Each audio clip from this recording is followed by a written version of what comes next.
Magandang hapon sa inyong lahat mga kasama. Sa ngayon nandito ako sa Pandacan, Manila. Mayroon akong nakitang isang maliit na park dito mga kasama. Ito yung lungsod ng Maynila, Pilipinas. Plaza Zamora. The Plaza Zamora was named after the Filipino martyr Father Jacinto Zamora, in honor of this Pandacan native who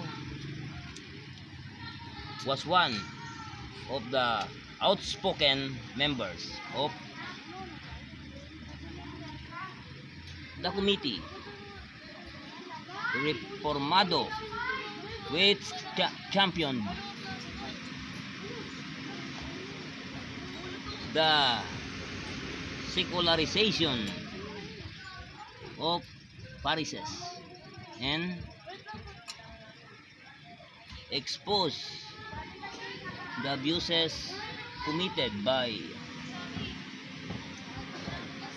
Spanish friars accused of sedition. He was executed by Garute with fathers Jose Burgos and Mariano Gomez on February 17, 1872 at Bagong Bayan as part of the Buhayin ang Maynila program of the city government of Manila. The new Plaza Zamora underwent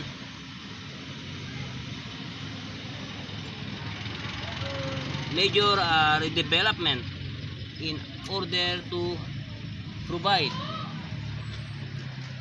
a clean and renewed, people friendly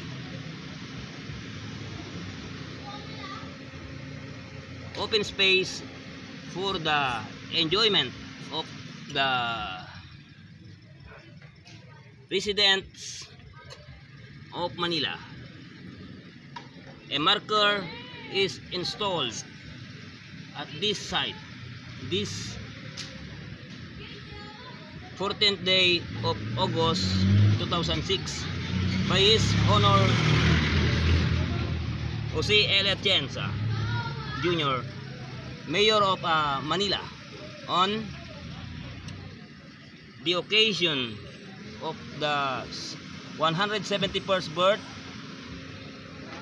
anniversary of Jacinto Zamora. Yan. Dito tayo sa loob.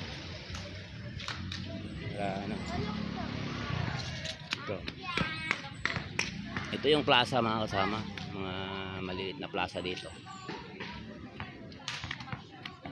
Yan.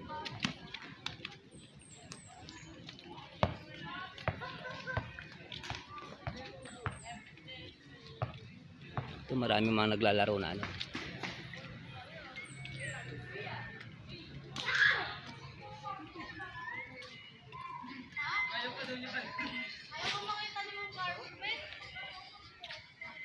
Aso mo, itali mo.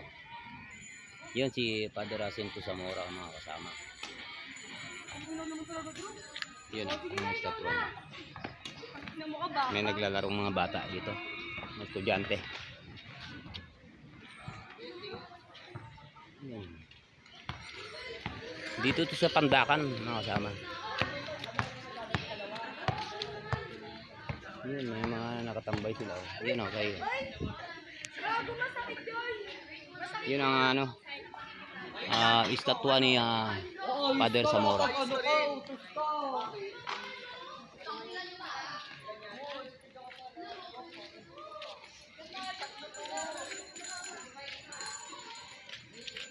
Yan. Ito na ako mga kasama sa ano, labas Salamat sa panonood sa aking mga vlog, mga kasama. At magandang hapon sa inyong lahat. Ito, maliit lang ito na ano. Parang plaza dito sa Pandakan. God bless. Magandang hapon sa inyong lahat.